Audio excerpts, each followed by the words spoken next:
Welcome to the show. It's Patrick Christys here on GB News. And I want to start by doing something a little bit different today, actually. I want to set my stall out on some of the most controversial issues of the day. And I'm focusing on Suella Braverman, because I think Suella Braverman is a braver man than most, if you'll excuse the pun and deliberate misgendering of her, which I'm sure she will. She actually has more balls than most men. She's come out and said that white people shouldn't feel a collective guilt for historic wrongs that happened before they were even born. She went on to say, I think the left can only sell its vision for the future by making people feel terrible about our past. White people do not exist in a special state of sin or collective guilt. But when you look at some of our national leaders, King Charles going against Boris Johnson's advice, apologising for slavery, agreeing to cooperate with the report into the monarchy's links with the slave trade, and then we've got the Archbishop of Canterbury basically saying that we have a duty to take in pretty much anyone who arrives here illegally, accommodate anyone who wants to come and live here legally, and go abroad and sort out all the world's problems as well.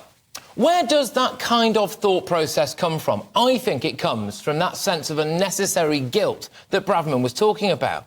Braverman also said that many people think that multiculturalism is failing, not because it's an inherently bad thing, but because it's happening too quickly and without the infrastructure being put in place to deal with it. People can see the negative impacts of now and the huge problems coming down the road, but we're being gaslit into keeping our foot on the accelerator. Why?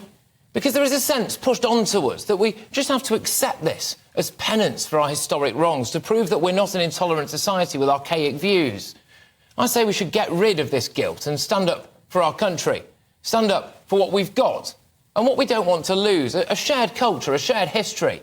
We can be global Britain without losing our national identity by turning this country into a complete melting pot of all of the world's different cultures and sometimes as well cultural problems. We shouldn't shy away from putting the interests of our own nation first. And on that note, it's been a rather big day for Suella Braverman, because I'm just reading now that apparently she is being blocked by the Cabinet to have some of her proposals to cut migration, etc., and sort out some of those very issues she was talking about there. She's been blocked by Cabinet. The 5 proposals drawn up by Braverman, which apparently have been seen by the Times, would increase the minimum salaries for companies employing skilled workers, make it harder to bring their spouses to the UK, reduce the time foreign students can stay in the country after their course, and ban them from bringing family members, and remove students if they fail to finish their course. Supposedly, anyway, the only one that the Cabinet is willing to allow is for foreign master's students bringing relatives with them to essentially be blocked from doing that. Lots to talk about here. Let's go at it, shall we?